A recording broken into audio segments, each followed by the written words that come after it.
Happy New Year, everybody. Welcome to another episode of the Good Bit Podcast, the first of 2025. We are very grateful to have you here with us this week. And joining me is an all-star panel, an all-star Good Bit panel, actually. And only some of us are healthy. So this is going to be a good laugh. I am here with my original co-host, Aron Dochard. Welcome back to the... But you've not been here in a little while, Aron. We went for lunch and we didn't record, so I don't know why we did that. It's because we've forged something of a friendship.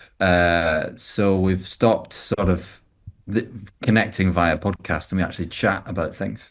That's true. I forgot we actually hadn't seen each other in a while when there's a thing we can actually do, like catch up and have coffee and stuff. Weird, like the way we talk to each other is entirely different when we're on a podcast as to when we're not. And we've talked about this before, is that we do record an entire podcast, finish it, and then we go, right, so how are you actually doing? Right, and then we actually have really funny conversations and we go, oh, we should have recorded that. That was good. We were relaxed and just shooting from the hip. Yeah. Great. Right now, I'm really nervous and really rigid. And then as soon as we've finished recording, we'll be lying down, sitting down and relaxing. And do you know who else has been lying down this past festive season is my lovely co-host, Ian Grieve. Ian, how are you? I'm very ill. But it's okay. I'm going to live, and so they tell me.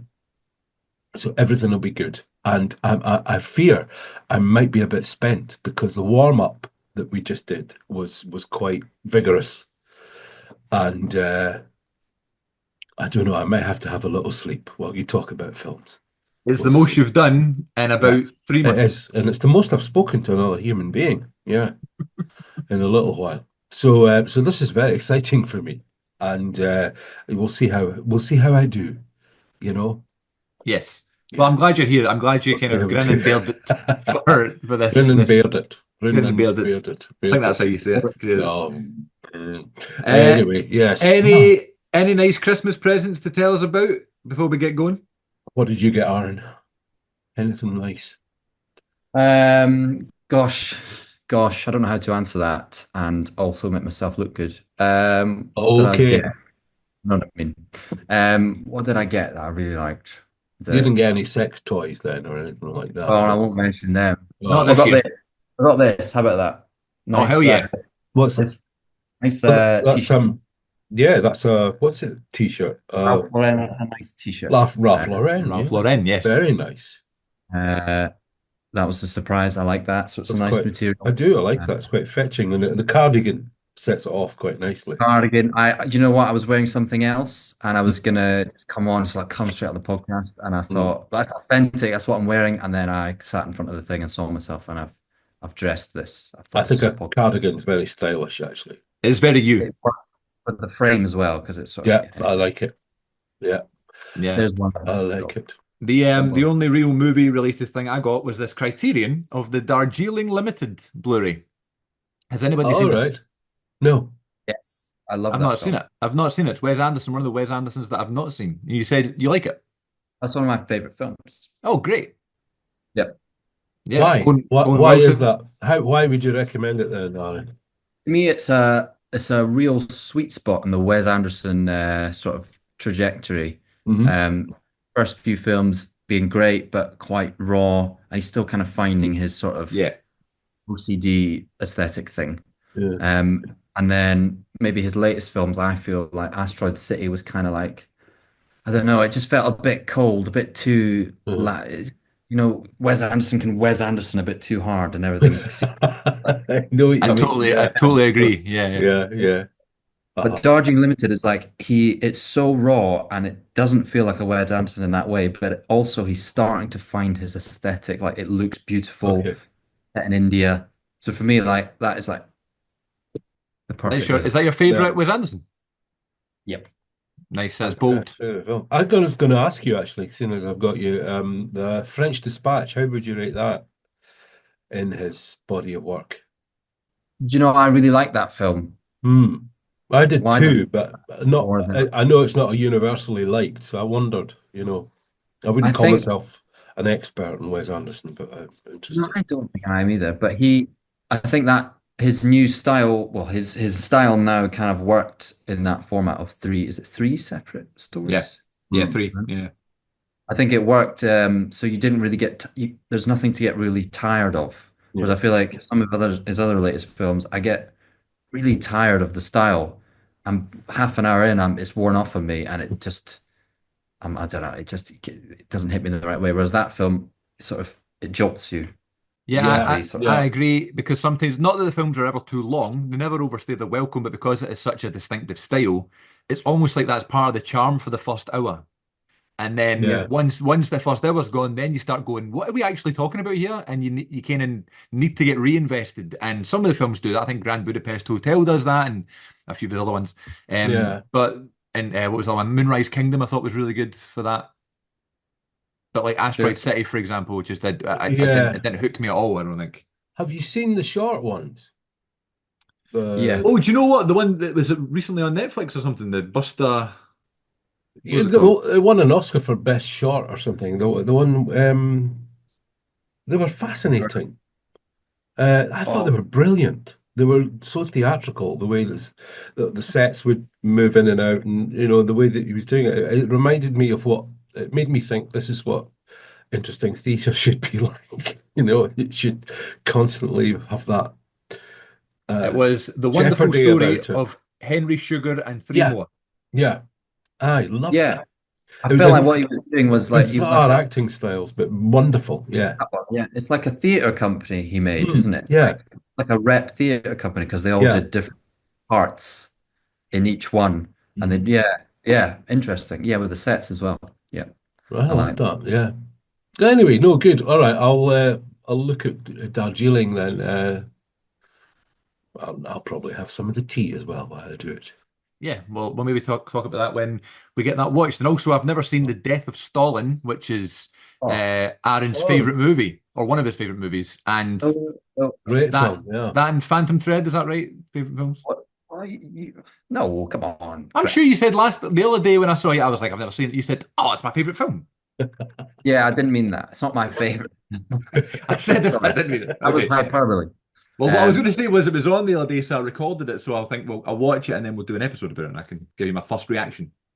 that was the first film that I saw. You know how they do these films now with a live orchestra? Yeah. Uh, Yes. I'd never seen that, and then weirdly, they were doing the Death of Stalin with the London Symphony Orchestra. Really? That's such an odd film to do with. Wow. Well, you really a great soundtrack, which I didn't realize until I Uh-huh. saw it live. Right. But I I thought with suppose. that, Yeah. Yeah. I Yeah. started to really take the orchestra for granted because Mm. you end up just watching the film and listening to the soundtrack, and it, Uh-huh. again, kind of like Anderson, it wears off, and you start to realize, like, oh my God, I've just been watching this film for the past like half an hour, and I've forgotten that there's a live orchestra playing the Yeah. soundtrack. Uh-huh. Right. Uh-huh. Weird thing. I thought I'd be like, oh, amazed the Yeah. Yeah. whole time, but you end up just watching the film. It's bonkers, isn't it? The films that they choose to do that with. The one time I've done that, I saw it with Into the Multiverse, the Hmm. Spider-Man Spider-Man. animated. Oh, Yeah, it was with that, and so it was incredible. Yeah, I tended to look at the orchestra more than I did the film, but maybe that's because I'd seen the film. But it's the oddest thing, isn't it? That it's not the obvious films Well, that seem to get. yeah, back in September, I saw Star Wars, first Star Wars film with an orchestra, and that was All right. amazing because it's a film that I've seen so many times, but at the Mm, same time, I had never seen it in a cinema-like environment, so it was a bit of both, you know. It was like mm, seeing it on the big screen with the sound, but then also this orchestra's in front of me. But just there last month, I saw Home Alone with the orchestra right. at the Royal Concert Hall, and it's one of my favorite films of all time, and it was just really nice to see it from that Yeah. format as well. Ian, you've never seen it, right? You've not seen Home Alone No, still? I still haven't seen it. No, it was on my to-do list when the kids You've came missed the around. window. You've But missed I the missed the window. window. Yeah, I'll have to wait till next year now. Yeah. Yeah. But it is a good one. it I holds look forward up. to hearing you. It really holds up. Yeah. I I watched know it. it's bizarre. I just never, yeah, Yeah, for sure. bonkers, isn't it? Ian, what about your big Christmas present that you recently got and you were telling me about? Well, I was telling you about what did I do? You texted me and you said you got a new TV. Oh yeah, I Oh, did. Yeah. Well, yeah, we were sitting thinking, well, pardon me, what should we No. buy one another? And I thought, we thought, well, why don't we just get another telly? Because our telly's rubbish, and we could get a really decent telly because we spend so much time in front of it, Of course. looking at it. That would seem, like the best thing to do. So we did, and it wasn't until after I'd bought some other presents for her that we decided to hold off and not buy any presents other than the TV, and then wait for the sales and maybe go on Vinted or something, Yeah. But I'd already bought her a lot of stuff, frankly. So I was doing Santa again this year, and I bought myself a synth, and I'm very pleased with it. I've been relearning how a synth works. It's been great fun. Or it would have been great fun if I wasn't just coughing and sneezing all over it, which Yeah. I don't want to do. But yeah, so it's been really good. New telly, so it's made me want to watch old films again on this new telly because the picture's just so different. Yeah. It has that kind of what's it, UHD? Oh, that's milk. No, No, UHD. UHD's, yeah, Ultra Yeah, HD. Yeah, yeah. yeah. Um, That's milk. and so yeah, so even watching Italian Job and Chitty Chitty Bang Bang and all these things that come on, it's been fantastic. So I've got a whole host of films that I'm trying to get through, Nice. and that I intend to watch. So yeah, I've watched a few, tried to watch a few in anticipation of this as well. But I had been going again, which was good, going to the old cinema. Good. Yeah. Um, which yeah, and there's a few things coming which I'm looking forward to. I don't know about you guys, but yeah, yeah, sort of. I realised that because my telly was so crap, that was what was putting me off watching things. Yeah. Yeah, No, I can do that. so, Yeah, for sure. yeah. Mm. I another Christmas present I forgot to show you. I got this Stanley Kubrick box set with 6 films. Good man. It's 7 films. Lolita, 2001, A Clockwork Hmm. Orange, Barry Lyndon, The Shining, Full Hmm. Metal Jacket, and then Eyes Wide Shut. You told me about Eyes Wide Shut the last time we recorded, Ian, and I've never actually seen it. And I remember you saying that you watched it. It was just on one day and you sat on your coffee table and just watched the whole thing, and it's like 3 hours long. So because of Yeah. that, I was like, do you know what? That's something that means it's Mhm. got a real hook to it. So I'm going to Yeah. watch that. Never seen Barry Lyndon either. And I don't Barry think I've seen Lyndon's my Lolita.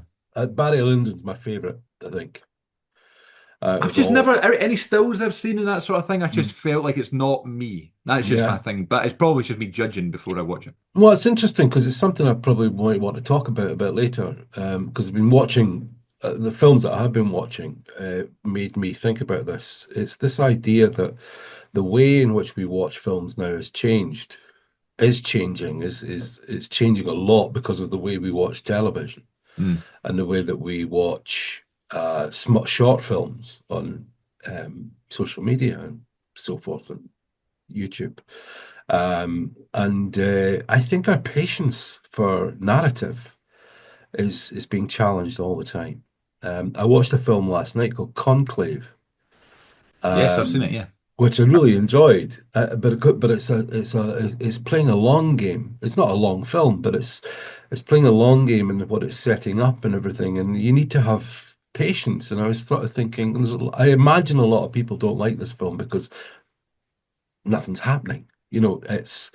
It's establishing tradition Yeah. and a pattern of Character names behavior and and stuff. Yeah, yeah. character, so on. And I mean, that's Kubrick is like that now. A lot of people and Tarkovsky's cinema, which I think is just among the best.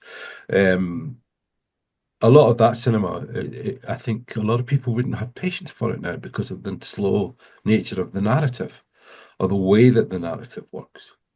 Well, Maybe. I saw Conclave at the cinema as well, and every time someone has asked me what I thought about it, I keep saying, well, at first it was really slow, Uh-huh. and I wasn't as hooked as maybe I should have been.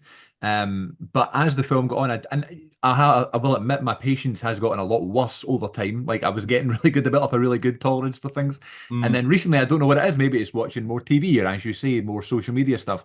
I'm just getting less and less into longer films or slower films or slow burners, I should say. Mm. However, although it was at the cinema, which again is a huge win for it because it makes it so much easier to get invested in something. By the end of Conclave, I was totally invested, and I was like, "This is one of my favorite films of the year, actually," Mm. Mm. because I played the waiting game and the long game with the director, and kind of invested in the characters and didn't know where it was going. But because I have been listening, an hour and a half previously, I know what that character's like, and I know this trait from this character, and it kind of all paid off. But it's hard, especially, and I'm someone that's trying to do that. I'm trying to get better at, watching these films and stuff. But there's going to be a whole new generation that have never had to watch films like that because new movies, like you're saying, once they're coming up in the new year, aren't like that. I don't think, and it's not necessarily a generational thing either. It's not something I'm accusing young people of. I think it's happening to us all because of our daily consumption. And it's just a theory. It's just I'm not convinced by my own argument here. It's just something I've been thinking about. It's because your tolerance of films like that, and another film that's coming up in the new year that I saw recently called Maria, about Maria Callas. Has a similar kind of feel to it, and the work of this director is. I quite liked it. I liked Maria, but the previous films that this director had done, which films like Jackie and Spencer and Lizzie's Story from one of the streaming platforms, it's a series, and they are all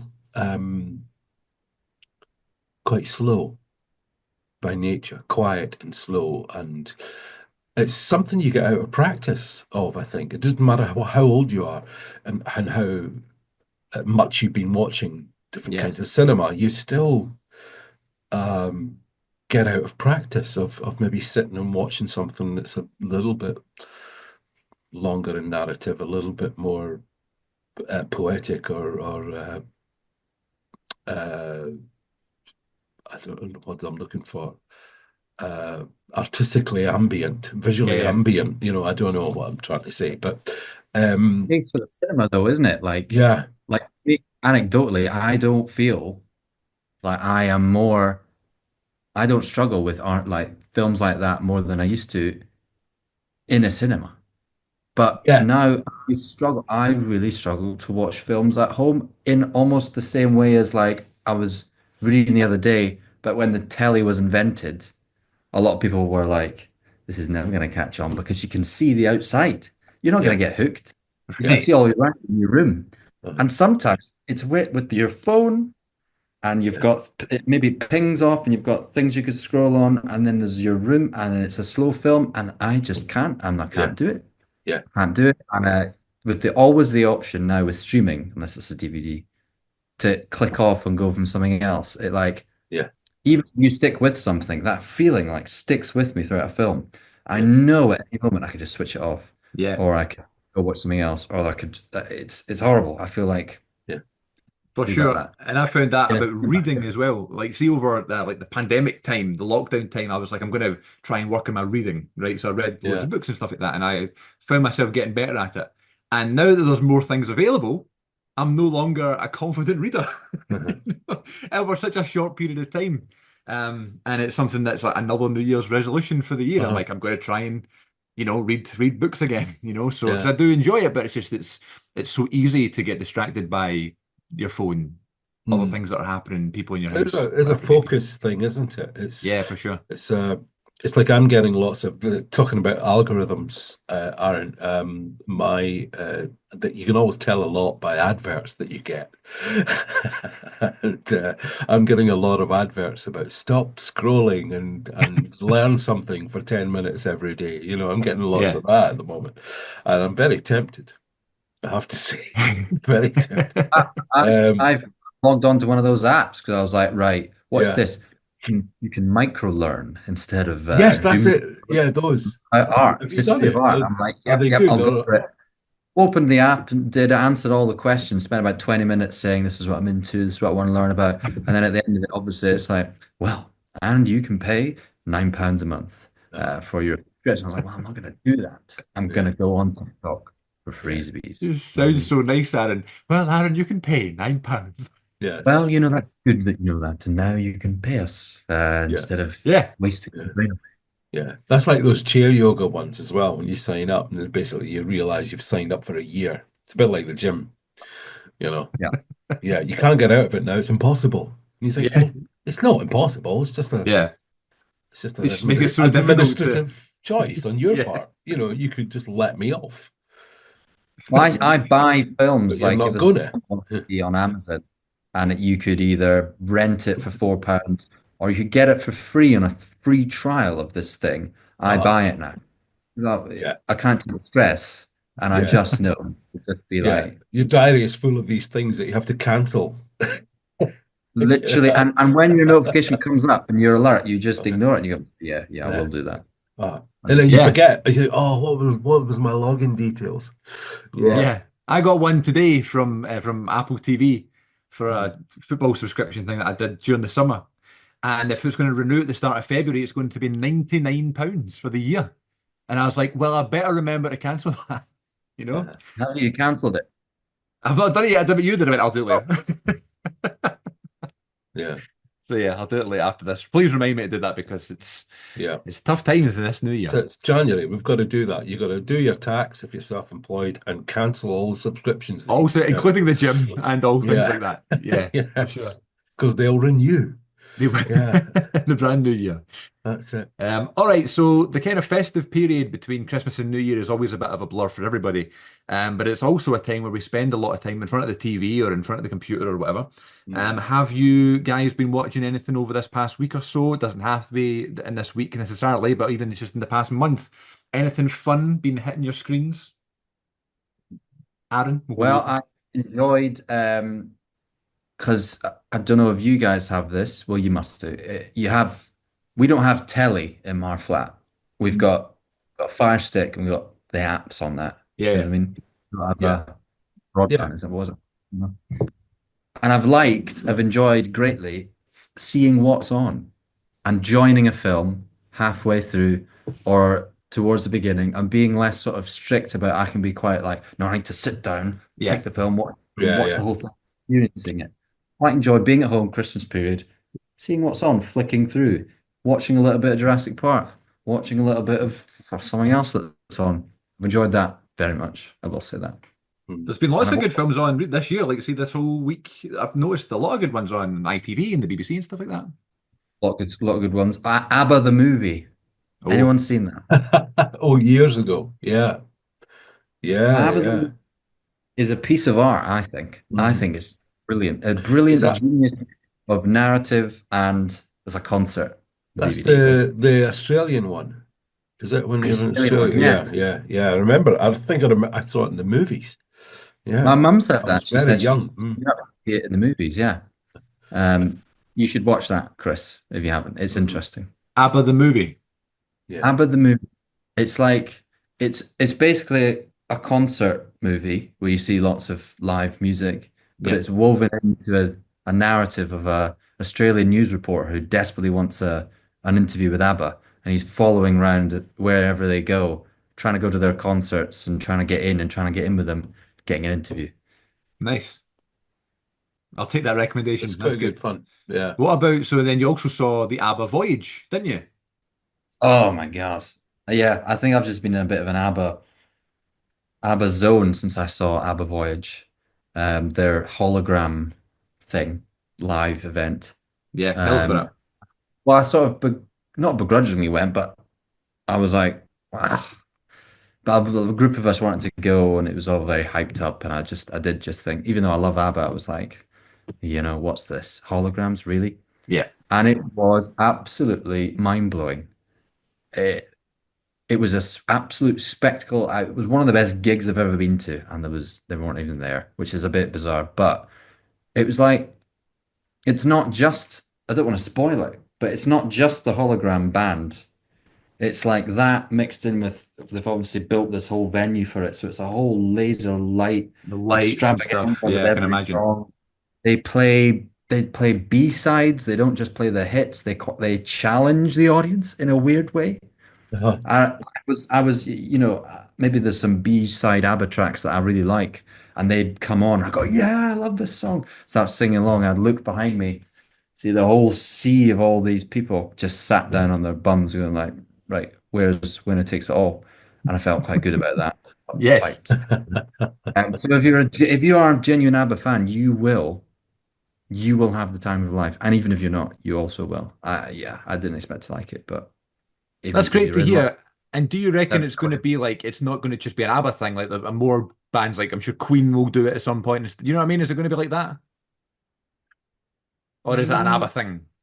I think inevitably I've not seen it. Aaron sells it very well, but um, of course, of It's course, the way it's going, right? Yeah. yeah, because most people are like, there's no way that if the technology exists that no, that's the next thing for the Beatles. Hmm. Because Yeah. more of them will die soon. They're in their 80s now. That's going to be the next. They're so careful with their legacy at the moment. Have you noticed? Like Yeah. all of these new things. There was another one released on Disney Plus recently, which I didn't like so much. It was kind of like scraping the barrel a little bit. But that's the next thing, to go and see the Beatles as a hologram. Of course you will. Of course you will.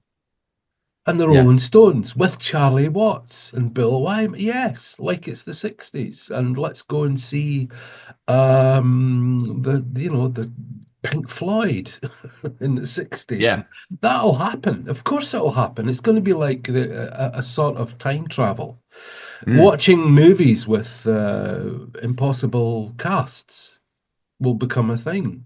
Yeah. Because that'll be acceptable. It'll be acceptable to use the image of someone who's passed on. But of course, there will be people who will be agents for that. So Yeah. there will still be someone who will want to control Marilyn Monroe's image, even although she's going to be in a new movie. Yeah. I think the Of course difference it will. with the Yeah. difference for me thinking about, I'm watching ABBA the movie. Mm, I did then think, obviously, yeah, it does seem like the technology will be there for it, and mm. other bands will do it, and it's going to be a thing. Then I was also watching ABBA the movie and being like, I feel like Benny and Bjorn, those two, have just found vessels for their own little private music making thing that Mm. isn't themselves. They got the two girls. They made Yeah. this weird narrative film. They made musicals, and Yeah. now they've made this thing almost Yeah. as a, they don't want to do it. They know that they won't be able to sell it, or do it in the way they want, and they Yeah. found all these ways to have their music out there. Weirdly, Mm. they found this new way, and I don't know. I think it'll be probably you stick on your, Yeah. I don't Oh, know, Oculus Absolutely. Rift. You will be in 1960. Absolutely. a VR concert. Yeah. Yeah. Yeah, yeah, yeah. Mhm. And Man. there will be VR historical events as well. You'll be able to Yeah. go back and watch the signing of the Declaration of Independence, or you'll be able to, wander the streets of Paris while the the Bastille happens, or something, those kind of things, or wander around a field with dinosaurs. That'll be the Yes. And not even having to go to Universal Studios to do it. You can just do it in your house. absolutely, Yeah. yeah, yeah. Of course it will. Chris doesn't like dinosaurs. That's on record. He He's not into it. he goes on about this. It's not that I don't like dinosaurs. Come on. I perfectly, if for example, if Jurassic Park was on, I would watch it. Uh, But I wouldn't go to my shelf to pick it out of my DVD shelf. yeah, yeah, yeah. I, That's I didn't yeah. well, don't believe in dinosaurs. That's the whole thing now. You don't believe in them. No, I do, but I didn't realize that it was a real thing to be like, do you believe in dinosaurs though? That's kicked off. A lot of people say Really? that. All right, really. I don't want to out anyone, but I was watching it the other It's day, it's a bit and fr someone asked me, "Do you believe in dinosaurs?" I thought, it's a bit flat Earth, isn't it? Can I just well, it's just also say on the record that it was not me when we had lunch where I said, All hang on a right, second, okay, put the that's pancakes fine. down. Do you Yeah. believe in dinosaurs? Mhm. That's what I love about this podcast, though, is we talk about things that we talk about deep things. It's not just about cinema. We talk about Right. philosophy and and And the type of listeners that listen to this podcast are also thinking that when they're watching Jurassic World. yeah, So we just have to relate to our audience, it's good. Well, I like watching history programs. Yeah, Yeah. it's good. All right. Something I watched over the festive period is a Netflix documentary called Will and Harper. I don't know if you've seen this. So it's Will Ferrell going on a road trip with Harper Steele, who was a writing partner of his during, or well, not maybe a writing partner, but a partner of his during his SNL days. And Harper Steele recently transitioned, and they go on this road trip just chatting about their friendship and chatting about their life and chatting about what it was like back in the day and how it is accepted nowadays. But it's all not found footage, but it's real footage filmed on just either obviously with their crew or just a handheld phone at some points as well. They go around different parts of America to where they were brought up, to where they lived for parts of where they worked for periods of time, that sort of thing. And it's just really candid. It's really touching actually. And it felt very real. I don't know if it was just, we've got this opportunity here to put on this documentary, so we have to do something with it. But it felt really real. It felt really like these are two friends who haven't seen each other in a long time, who are genuinely catching up, and we're just there to witness it, sort of thing. And although it's two old friends, there's a huge event that's happened in one of their lives, and it's just about how that has changed their point of view and mindset going forward in their life. So it's just very, very interesting. It's just a 1 hour, one long kind of feature length documentary on Netflix called Will and Harper. Definitely worth checking out, and I would recommend that one. The other one I watched recently is Red One, which is a Christmas film with The Rock and Chris Evans as well, and J.K. Simmons, and wait for it, Lucy Liu is also in it. Not good whatsoever, which is really sad. I'm so relieved you said that. Really, which is really sad because I really wanted it to be good. I really wanted to like it. I'm a big Rock fan. My little letterboxed review, which you can follow me by the way at CM42TV, I said watched this while wrapping Christmas presents, and every time I turned back in, something crazy was going down. Right. It's genuinely like that. The movie just continues to go on and on and on, and something crazy happens every 20 minutes, and there's no real narrative. There's nothing really to, it's very unbelievable at times. Can it be considered a fun, festive favourite? Potentially, but maybe not for me. I'll stick with my Die Hard and my Home Alone 2 Lost in New York. Thank you very much. I also watched one called Surviving Christmas with Ben Affleck. My God, that was bad. And the other one I watched, which was Krampus, which I'd never seen. I was trying to watch some festive movies that I'd never seen, and that was even worse. So I had a really good festive period watching movies, trying to explore things, and just being let down after let down. You're very dedicated that you did all that for the sake of this. And the way you say, you can watch something, you're so tempted, it's so easy to switch it off. I'm like, I've started watching this. I've been watching for 23 minutes. Uh-huh. I have to finish it now. All right. And I'll put myself through it because that's bonkers. That's like my wife's like that with books. If she starts reading a book, she's got to read it to the end, and it's like that's just a waste of life. That's just why would you? Why would you? Yeah. I mean, I think why did you watch Red One? What on earth made you think that was going to be good? That's a great question, Ian. Yeah. Well, I've already answered that because it's The Rock. It's Dwayne Johnson who I'll watch all of his movies. Really? Do you just that's a rule for you? I'm going to watch it. Yeah. So what made you think it would be good? Well, I didn't necessarily say this is going to be really good. I thought it's going to be a festive, fun one. I'm pulling your leg, yeah. And it might be something that I can watch when I'm wrapping presents, but clearly this didn't work. But you followed up with Krampus. And what was the other one? Surviving Christmas, which I've never heard of. I mean, that's just self-flagellation. That's perverse. Have you heard of Surviving Christmas? I was like, what is this movie? It's got it sounds like Jingle All the Way to me. Jingle All the Way was so much better. But it's Ben Affleck, James Gandolfini, and Christina Applegate, and Catherine O'Hara. I was like, all right, well, there we go. And my review on this one was, dearie me, this film was pants, which is not an insult I'll take lightly. So that's going to be the title of the sequel. Yeah, very lucky. There's not going to be one. Yeah. But I also watched the opposite sort of. You've done the opposite to me. You have the opposite mindset to me at Christmas time, because at Christmas time you're watching movies, you're with the family. I'm like, I just watch films I've already seen mostly. All the time. And that was my. I don't want to watch Krampus, No, I know, but that was my point. I was like, I watch the same ones every year. I'm going to watch one that I've never seen before, and I was really disappointed. So I'm going to have to just go back to watching, the Polar Express and that. It's like, who wants another Christmas record? We've got enough, That's true. Yeah, you yeah. know? We still That's true. buy the compilation every year with all Yeah. the same songs on it, as we seem to. But, yeah, no, no, no, no, no. I watched The Heretic recently, Oh, and oh, that was a good jovial Christmas romp. Um, because it's a tradition at Christmas. I keep saying this, but no one believes me that I speak to. It's a tradition at Christmas, particularly on Christmas Eve, to explore ghost stories. ooh. Did you not Yeah. know that? Do you never watch BBC Two, Chris? No, I but mean, I mean, they try hard every year to stick a few ghost stories on there, but everyone ignores them. Always. BBC Two, every okay. year. Telling I you. don't know. I don't know if I'd be Look, very good with ghost stories. You if you kidding on? looked on BBC iPlayer, not that I'm a big fan of the BBC at the moment, but they're the only ones doing it really. If you look on iPlayer and look up BBC Two, you'll find recently there's been a lot of ghost stories, usually done by Mark Gatiss, but Okay. and done very well. But it is a tradition. So sometimes it's more fun than it is in Halloween because that's why Dickens wrote Christmas Carol, the tradition of the ghost story at Christmas.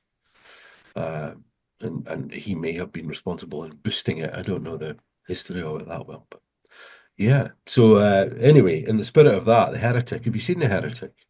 No, not seen it. Either of you? Yeah, you've got to watch The Heretic. It's great. Okay. It's I'm adding it to my list right now. it's Hugh Grant at his malevolent best. You know how he likes to be a grumpy, well, he is. But there's something quite satisfying about that. But this is a really clever indie film made by a couple of guys who were lucky enough to bag Hugh Grant. They caught his imagination and he wanted to do it. There's only one annoying thing in the entire film for me, um, which is a sound effect.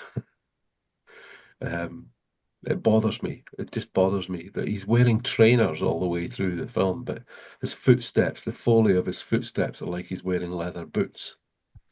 And he's wearing Nikes. It's not, it's just wrong. It doesn't work. Yeah. Well, I thought it was a thing. I thought I was waiting for it. I thought I've spotted it, and it's not a Yeah, thing. yeah. So it's really annoying. But that's the only thing I didn't like about it. I thought it was really interesting. I'm glad you liked it because my Anyway, parents went to see it and they were like, "Oh no, it's right up your street." So yeah, I'll definitely check it out. yeah. Yeah. But it's streaming soon, so or you can get it on in the home if you wish, Yes. because it's off cinema now. And I'm going to be watching a film called Small Things Like These Hmm. tonight.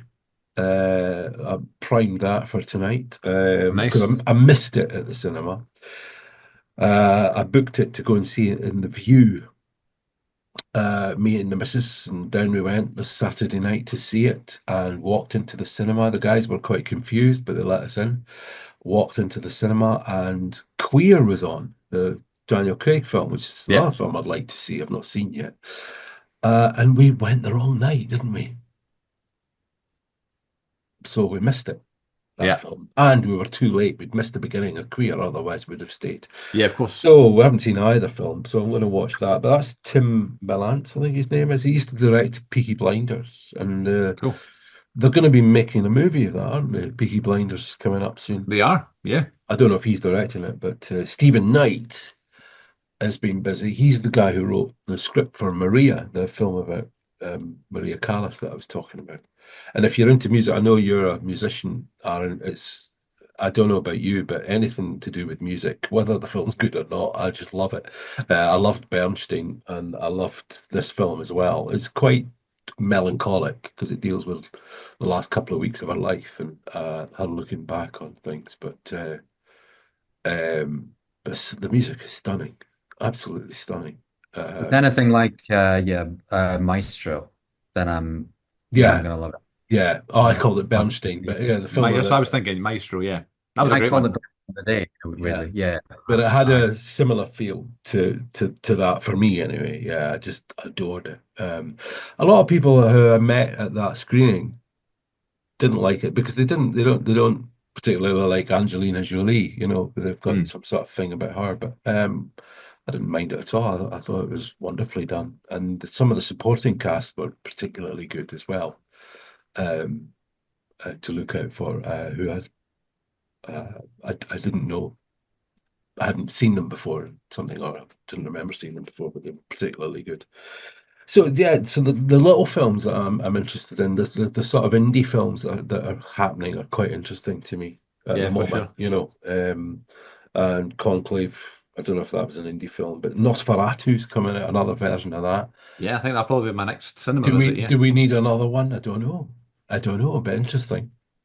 So I'm I'm like, working I work at the Barbican, the mm, I work at there, and I'm doing a cinema shift tomorrow afternoon, and I will be either watching Nosferatu or We Live in Time. Oh oh yes. And yes, yeah. so I don't know what to go for. I was thinking Nosferatu, but That's the because one the I other would go for. Yeah. time looks a bit sad. I I don't really think want. it's going to be quite sad. I don't know much Yeah. about it, but from the trailer, it looks like it's going to be a sad one. Florence Pugh, right, and Andrew Garfield. Yeah. Yeah, I Yeah, think two good actors. I would go and see it. Yeah, for Yeah. sure. But if I was to choose one out of the two of them, I would definitely choose Nosferatu, I think. Who's in Yeah. Nosferatu? Willem Dafoe. Wonderful. Well, what's his name? The guy out of uh About a Boy when he was a little boy. Now he's grown up. Um, Nicholas Hoult. yes. Yeah, Nicholas Hoult. Bill Skarsgård as well, and Aaron Yeah. Taylor Johnson. Okay, cool, that's Yeah. quite a good Great cast. Okay. cast. Great Yeah, yeah. cast. Um, and it's got a checkered history, that film, because the very first version of it was made illegally. That they didn't have the rights to Dracula at all, and it was played by a guy called Max Schreck, and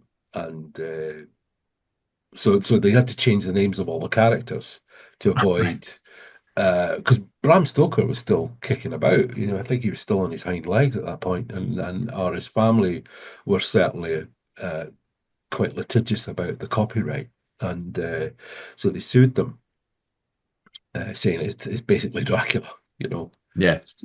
let's not pretend anything else, So that caused a lot of problems at the time, and then Hertog's film Oh yeah. version of it with Klaus Kinski and Isabella Gianni, that just quite openly refers to Dracula and Lucy and Renfield and all of these people in it, and it's quite a slow-tempoed, poetic version of the story that is quite faithful to the original Nosferatu. So I imagine this is going to be a bit more bonkers because it's the guy who did Lighthouse, isn't it? Yeah, and the Northman. Yeah, yeah. Yeah.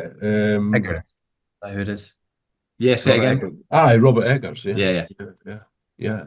So That should be good, yeah. But yeah, it should. I did see a list though of all these sequels that are coming out, and you know my feelings on this. I don't understand why we have so many sequels. And it was ridiculous. The Yeah, list was like 20 odd, there's just in a 2025. there's another Superman coming out, isn't there? The rest, did you see there's a documentary out just now called Superman about Christopher Reeve? Christopher Reeve. Yeah, I taped it. It was on the other night on Yeah, TV. yeah, I've not watched it yet, but I think that's going to be quite good. That's quite interesting. A couple of Um, documentaries. For the older ones, there's from Roger Moore with Love as well, which is saw that, interesting. yeah. But yeah, in terms of the sequels, yeah, there's 28 days later, it's 28 years later Yeah, yeah. That's coming coming out. out. Yeah. Yeah, there's loads of Disney stuff, loads of Um, Marvel stuff. New Captain Fantastic America. Four. Yeah, Fantastic Four. Is there not a new Batman? Oh, I don't know, is No, there? maybe not. Maybe I'm getting mixed up with Uh, Superman. But yeah, uh, it drives me nuts. Drives me nuts. Is, But will I is go it see getting it? worse? Yeah. Is it getting like, I don't know what you think about this, Ian. I don't know if it's just getting older or if things are genuinely getting a bit more cynical, and I don't know. I just feel like as time goes by, I'm just more and more like I feel like I can't have a favorite actor anymore because I feel like every second film every big actor does is just some, yeah, franchise, or you can just it's so transparent. Maybe yeah, this is cynical, but transparent to me that it's paying off a mortgage for them and fair dues, obviously. Yeah. yeah, I don't know absolutely. if it's becoming more cynical or it's a Uh, general what's going on. I think to an extent, I don't know, Aaron. Again, yeah, I think I, I, I don't know. I think it's always existed. I think there was always like Michael Caine famously talks about doing Jaws 4, to buy a house for his mum. You know, he certainly wasn't doing it for the artistic endeavor. You know, Although, so and there's Jaws 4, always Jaws the Revenge, an artistic classic. a new would rise to the bait. So I think there's always been an element of that. There always has been, but I think you're absolutely right, though, in the sense that I think that's why I'm attracted to, or always have been attracted to, more indie films, because that's where the new. We live in a bizarre world where we keep telling people that there are rules and there's algorithms that you must follow in order to be successful. And if you don't do that, you're a nutcase, you know. You're mad and you'll never work in this town, you know, that kind of thing. But then the very people who become the next big thing are people who broke all those rules. And then we laud them as geniuses.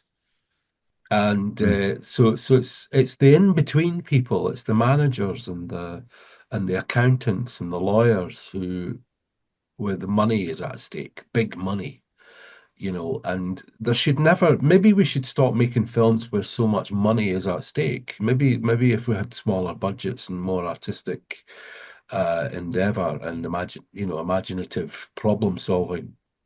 I mean, I think this for everything. I think this in theater as well, you know, where we don't spend as much on one big thing. We share it out a little bit more and see what people can do with those resources. And that's the problem at the moment, as with the economy, and there's so many billionaires, but so much poverty. It's kind of like that, you know. It's a little bit like that with resources for creating art as well. So all the big corporations have got I mean, I think that's why they're not making another Bond film at the moment, because Amazon. I think they're waiting for the next thing to happen, so Amazon then maybe don't have the same control or something. I don't know. But I think it's Amazon that's putting them off making another film. Yeah, because there's too many bosses, too many people with an opinion about how it should be done. Yeah. And you know, as an artist and a musician yourself, and you too, Chris, that it's all about individuals or small groups of people having ideas and coming together and having something new. That's exciting. That's what's exciting. And I suppose, if you're asking me as an older person looking at the world now, and I'm invested in what a lot of young people do. My kids for one thing, but my students as well. And you want them to have those not massive resources, but just some resources to exercise their imaginations and come up with something that doesn't maybe follow a pattern, because we're not all mugs, you know. Yeah, and that's why I think we're bored with a lot of what we watch. We actually are bored. We're watching things and thinking, oh, it's okay. It filled the gap. It's like our diet, you know. We're eating lots of shit, and it's just making us want to eat more shit instead of having a decent shit ourselves, you know. There's the quote. There you go. There's the quote. Put that on the banner. Yeah, that's on the socials. I think a lot of young people would be more motivated to actually put themselves out there and write something and do something if there was a little bit more support. Do you know what I think? Like, I don't know why they're not making films. I mean, we've all got bloody cameras in our pocket. We've got film studios in our pocket. Yeah, all of us. I think they're making YouTube videos and TikToks. Yeah. I don't think it's just not a thing. It's not an easy. I don't know. I think this idea that we sort of when me and Chris were coming up, that was the new thing. It's like, you now have this thing in your pocket and you can make films. Yeah, and that idea that seems so obvious has turned into content. Yeah, so people content. But that's a cul-de-sac, in my opinion. I mean, yes, it's good, and lots of people are making a living from it. Yeah, but let's some people surely want to go to the next step, the next level, which is I want to create something with a narrative or create something that has more of a, even if it's a documentary or if it's a Yeah. script or whatever, and involve other people who are artistically engaged in that way. Because there's composers, people who want to write for picture. Music for picture and stuff like that. There are people out there who have got their little studios in their bedrooms, and it's about creating a funding enough, not massive amounts of money, just enough to let people experiment and play. That seemed to exist even when I was a teenager on the dole in the 80s. And there was no hope because we were all living under, Britain at the time. But there was still interesting stuff was being done. There just seemed to be a way of being able to do it. But I actually find that what you're talking about, TikTok and Instagram and so on, and YouTube, this idea of creating content does create a little cul-de-sac of, well, that's as far as it goes. Mm-hmm. Yeah. What about long form or even just a bit longer form? What about short films, and that's been an argument for people who are much more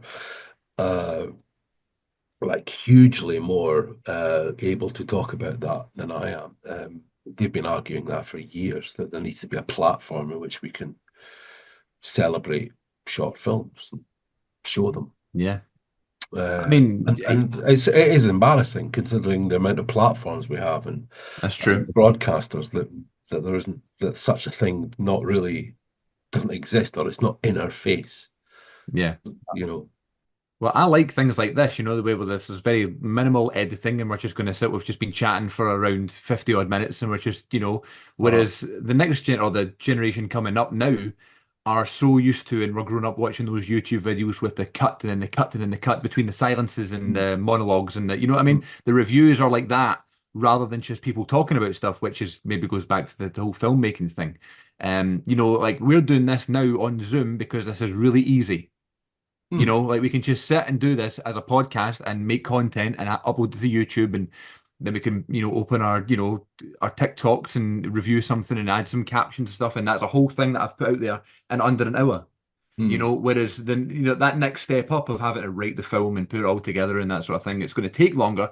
But so people, that next generation are going to be like, it's just, I could just do this on TikTok. I could just set this up and just do it on Twitch or something like that.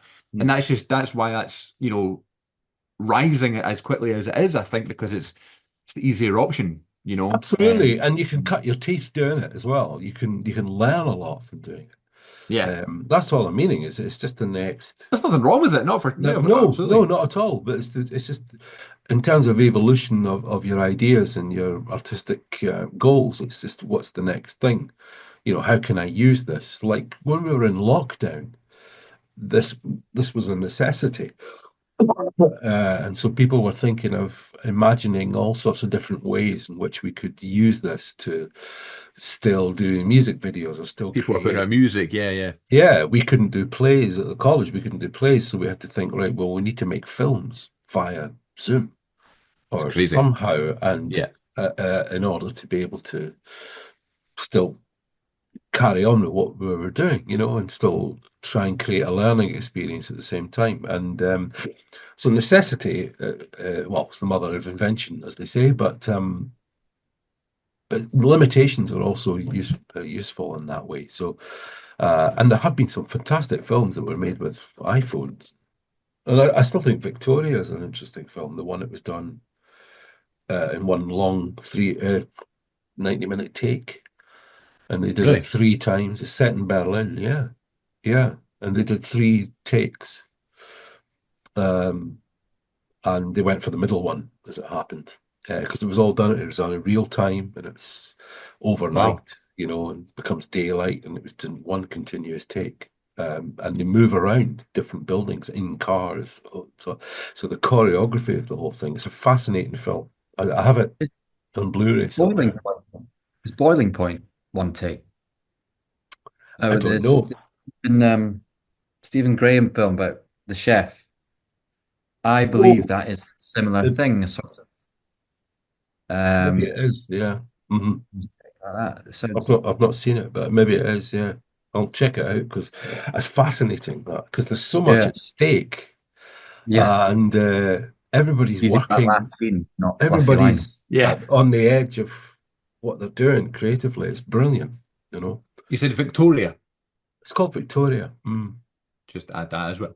Over Yeah, here. and it's I can't remember. I think it's a Spanish film set in Germany. 2015. It's set in Berlin. Yeah, yeah, One and that, city, one night, one take. yeah, That's the tagline. that's right. Yeah, That sounds good. I'll watch that. That sounds really good.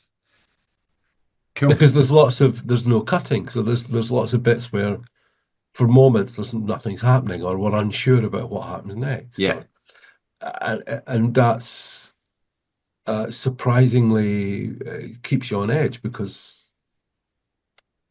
you're aware that they literally don't know what's They going to can't. Yeah, happen. exactly. Yeah, They can't change yeah, anything. Yeah, yeah. and so I suppose that's part of the game of that, isn't it? Yeah.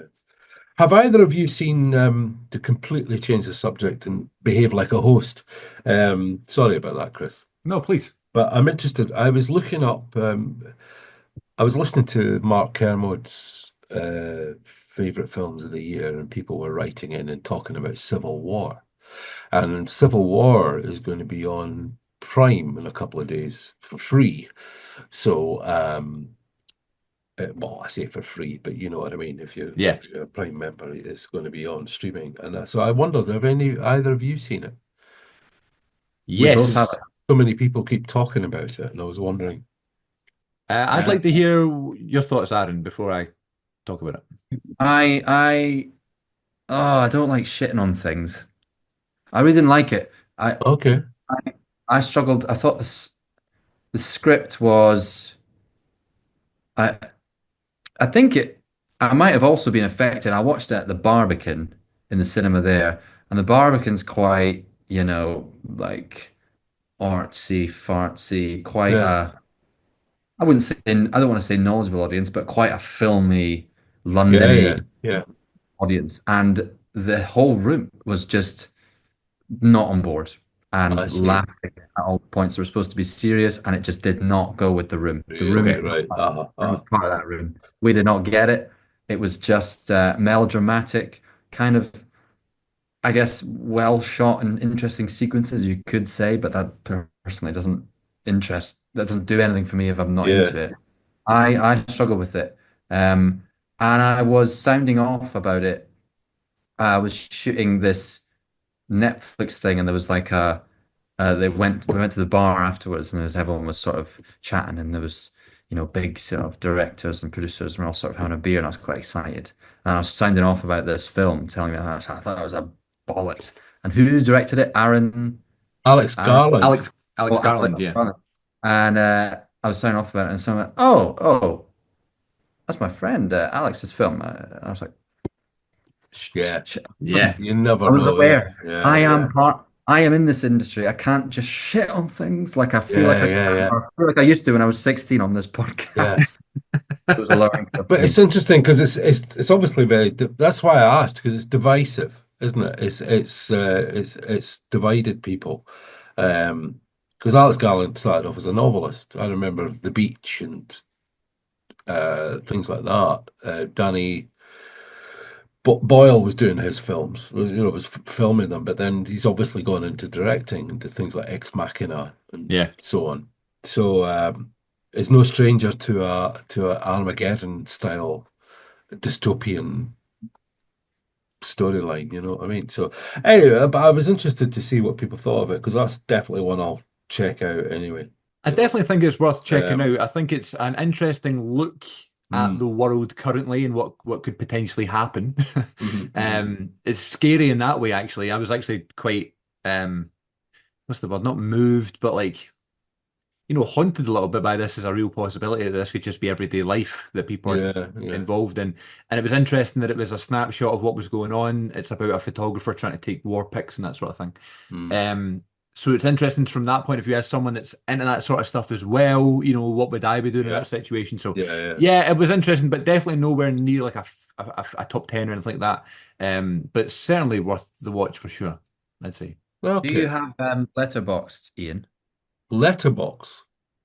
Yeah. I've been no, he doesn't. I've been trying to get him on there. This is like this is the movie review app thing that I was telling you about, where you can rank things and like have a diary of all your films you watch and that sort of thing. I want you to. I've been waiting for your review of Civil War if you had Letterboxd, but I'll do that. I'll look it up. you Yes. would. Yeah.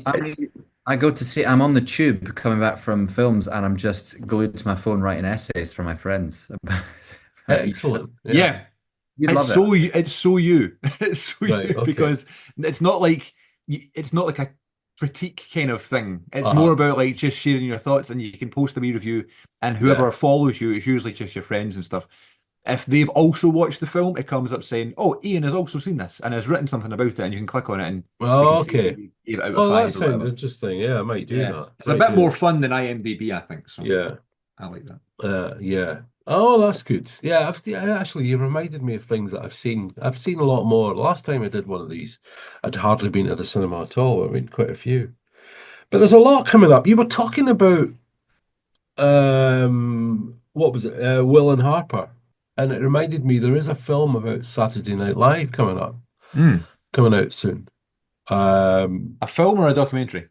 no, it's a film. I know they're the same Um, thing, but you know what I mean. it's a film about SNL with someone's playing Dan Aykroyd and Chevy Chase and Hilda Radner and Lorne Michaels, and I'm sure it's coming up. It's just in January.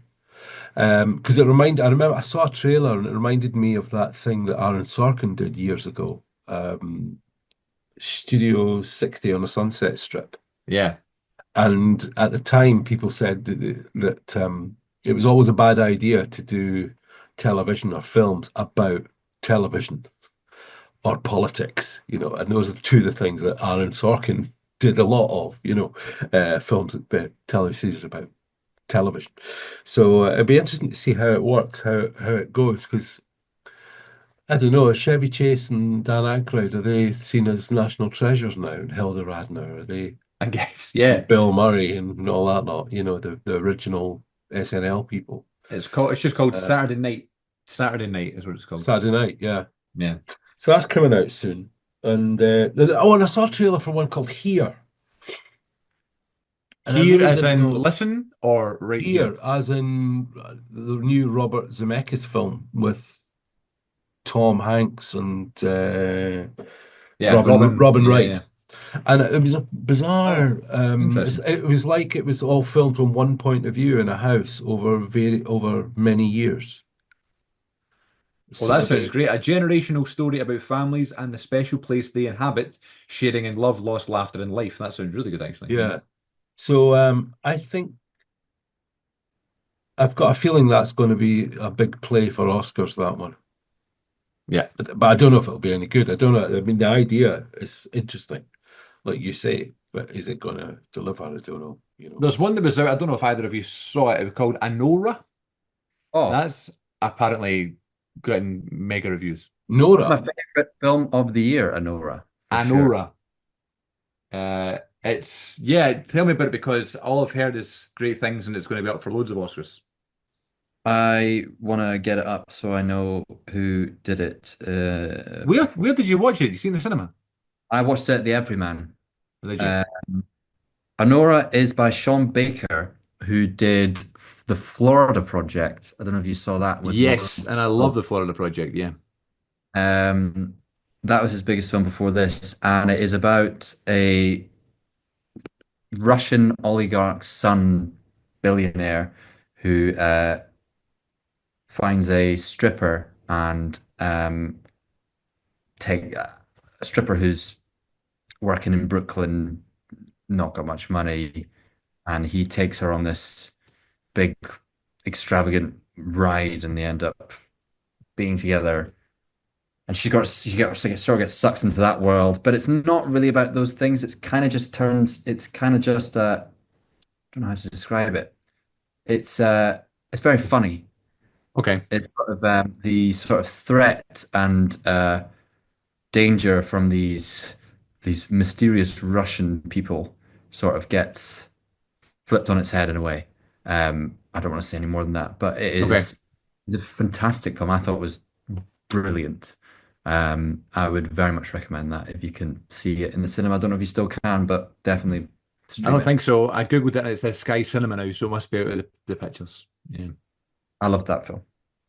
Loved Okay. it. Okay. The Oh, actress, I need to, fuck, I need to find her name. What's her name? I don't have her name in front of me. Mikey Madison was one of the killers in Once Upon a Time in Hollywood. She is the one Ah. oh yeah, came in with the knife, yeah. and Leonardo DiCaprio gets the Mhm. film. And she is absolutely astounding in this film. I mean, she's she's a hell of an actor. Okay. Right. So yeah, That's good good film. to know. Yeah, for sure. Because it keeps popping up and stuff, and I'm like, okay, that's one that I'll definitely need to try and watch because I'm Yeah. assuming it'll get some Oscar buzz. I think so. Yeah. So yeah, we've got lots of good things coming up, or good bits coming up. There you go. There's a throwback Good in bits. the new year. And we hope everybody has a lovely 2025. Let's draw a line under it there before we go on too long, and we can maybe reconvene in a couple of weeks and chat about anything else that we've seen, as there's a lot coming out in 2025.